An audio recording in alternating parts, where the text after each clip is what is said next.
श्री शिवाय नमस्तुभ्यम। दोस्तों, आप सभी लोग जानते हैं कि 15 अप्रैल 2024 को चैत्र नवरात्रि सोमवार सप्तमी तिथि आने वाली है। दोस्तों, इसी दिन किया जाने वाला पंडित जी द्वारा बताया गया एक लाल फूल और एक सफेद फूल वाला उपाय आप लोगों को जरूर करना चाहिए, क्योंकि दोस्तों ये एक ऐसा उपाय है जो कि इस उपाय को करने के बाद दोस्तों आपको पूरे साल कोई और उपाय को करने की जरूरत नहीं है, क्योंकि इस एक उपाय को करने के बाद आपके घर में इतना धन आएगा कि आप सोच भी नहीं सकते।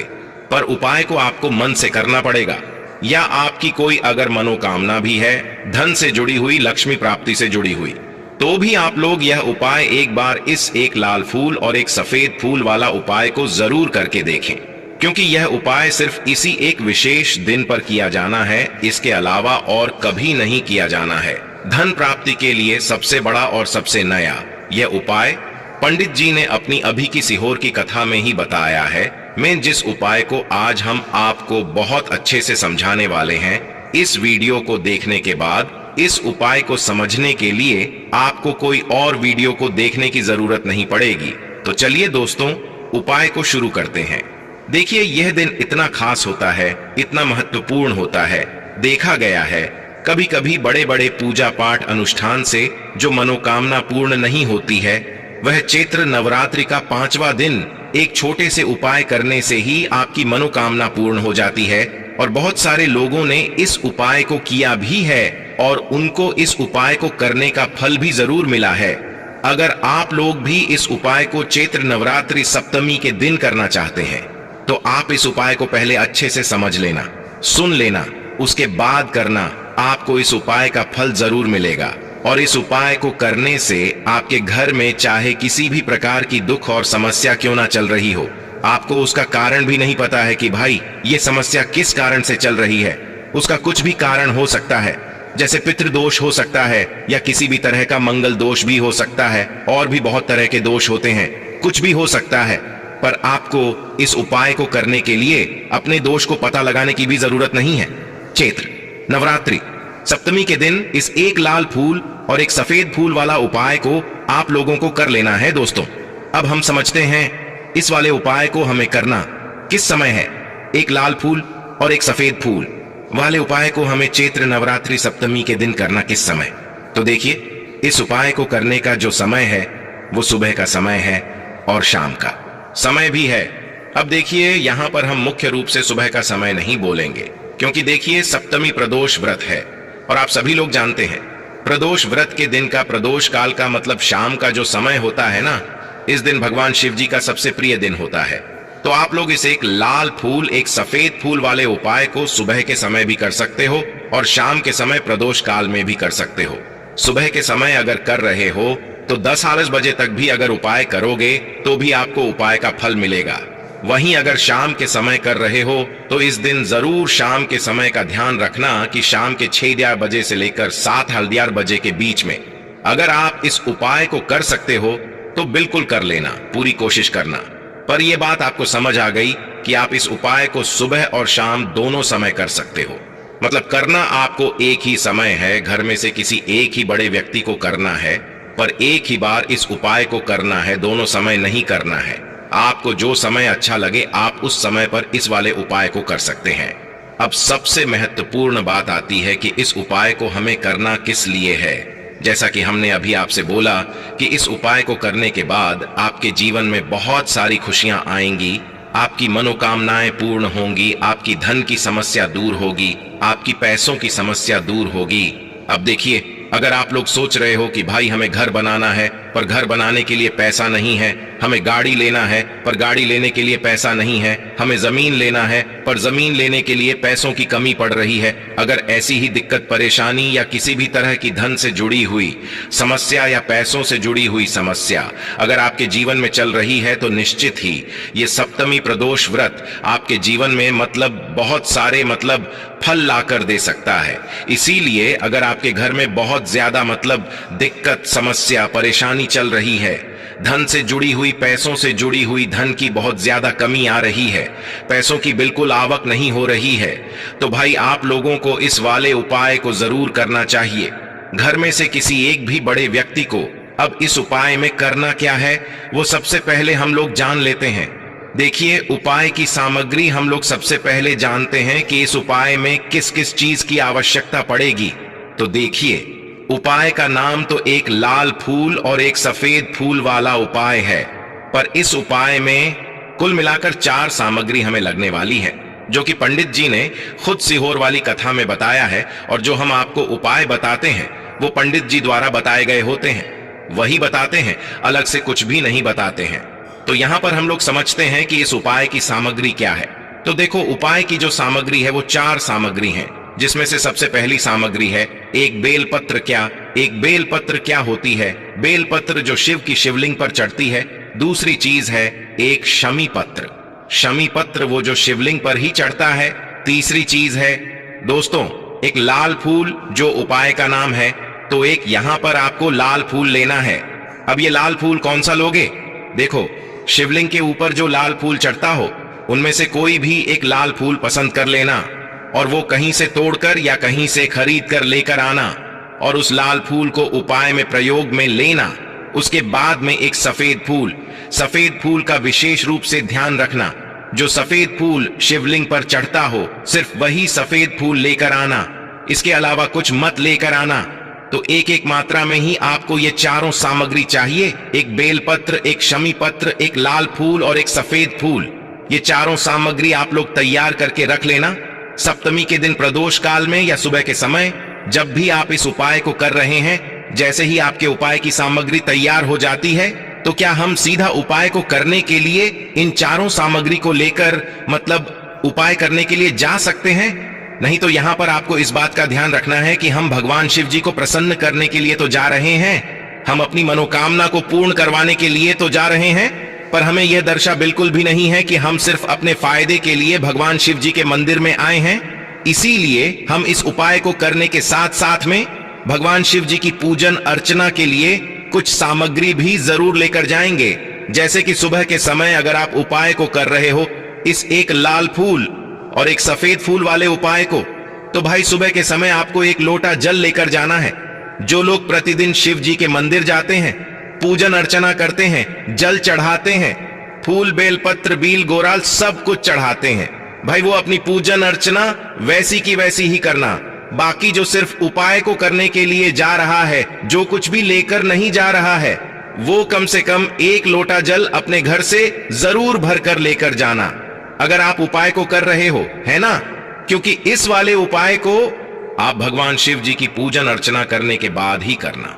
वहीं अगर बात करें शाम के समय की, अगर कोई व्यक्ति शाम के समय प्रदोष काल में इस वाले उपाय को कर रहा है, तो भाई आपको मात्र एक घी का दीपक तैयार करना है। यह बात हम हमेशा बोलते हैं। शाम के समय प्रदोष काल में कोई कर रहे हो ना, तो दीपक का विशेष महत्व होता है। और प्रदोष व्रत के दिन का, प्रदोष काल में जो भी व्यक्ति दीपक जलाता है न भगवान शिव जी के मंदिर में, भाई उसके जीवन से सारी दुख और परेशानियां भी दूर होती हैं। तो भाई इस दिन दीपक का विशेष रूप से ध्यान रखना आप लोग, अगर आप इस उपाय को शाम के समय प्रदोष काल में कर रहे हो, है ना? ये जो दीपक आप लोग लोगे, ये आटे का लोगे। जो आटा आप गूंद दोगे उसके अंदर कुछ भी मत डालना, मात्र सादा आटा गूंद कर उसे तैयार कर लेना, और एक मीडियम साइज का दीपक तैयार कर लेना। वो दीपक ना ज्यादा छोटा हो ना ज्यादा बड़ा हो, है ना? उसके बाद में दीपक आपका तैयार हो जाए तो इसके अंदर जो बत्ती रखोगे वो गोल बत्ती रखोगे। देखो, गोल बत्ती भी 2 तरह की होगी, एक बाजार की और एक घर वाली। तो कोशिश करना अपने घर में जो रोई रखी हुई है उस रोई से आप लोग एक गोल बत्ती अपने ही हाथों से बनाओ। उपाय का फल अच्छा मिलता है, भगवान शिव जी जल्दी प्रसन्न होते हैं। जब हम किसी भी उपाय को अपने हाथों से परिश्रम करके तैयार करते हैं, तो आपको उस दीपक के अंदर एक गोल बत्ती रख देनी है। इसके अंदर जो चीज आप लोग डालोगे वो डालोगे शुद्ध देसी गाय का घी। इस बात का विशेष रूप से ध्यान रखना, शुद्ध देसी गाय का घी ही डालना है। तेल वगैरह आज के दिन तो मतलब इस दिन मत डालना, सप्तमी प्रदोष व्रत के दिन, क्योंकि भगवान शिव जी का सबसे प्रिय दिन और प्रिय समय पर हम लोग इस वाले उपाय को कर रहे हैं। तो थोड़ा सा शुद्ध देसी का घी इतना डालना कि वो दीपक कुछ समय तक चल सके। ना बाजार वाला मिलावटी घी डालना, ना भैंस का घी डालना, शुद्ध देसी गाय का घी। आपको ढूंढने में थोड़ी मेहनत लगेगी और महंगा भी मिलेगा, पर इसी घी से भगवान शिव जी प्रसन्न होते हैं और उसी शुद्ध देशिका की घी से घर में बरकत भी बनी रहती है और हमारे घर में सुख शांति भी बनी रहती है।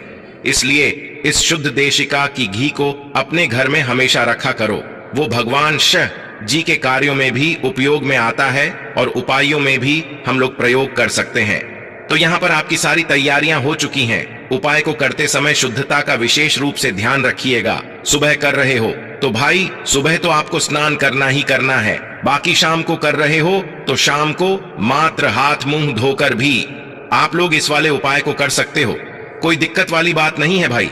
उपाय की पूरी सामग्री तैयार करके और पूजन सामग्री लेकर आपको भगवान शिव जी के मंदिर पहुंचना है, जो आपके घर के पास में हो, जहां पर शिवलिंग विराजित हो, शिवालय हो, वहां पर आप लोगों को पहुंचना है। और जैसे ही आप भगवान शिव जी के मंदिर में पहुंचते हो, जाकर ही उपाय शुरू नहीं करना है। पहले आपको भगवान शिव जी की पूजन अर्चना करना है। पूजन अर्चना कैसे करोगे? सुबह के समय गए हो तो 1 लोटा जल वगैरह जो भी पूजन सामग्री लेकर गए हो, उससे पहले पूजन सामग्री आप लोग पूजन भगवान शिव जी की कर लो। जो व्यक्ति सिर्फ 1 लोटा जल लेकर गए हैं, वो शिव जी की शिवलिंग पर मात्र 1 लोटा जल एक धारा से धीरे धीरे करके चढ़ा लो, है ना। अपनी पूजन अर्चना आप लोग जो है पूरी कर लो पहले। उसी के बाद अगर आप शाम के समय सुबह को कर रहे हो तो जाते से यह सफाई को नहीं करना है, पहले जाकर बैठना है। भगवान शिव जी के शिवलिंग के पास में आप जो दीपक तैयार करके लेकर आए हो, उस दीपक को पहले जलाना है।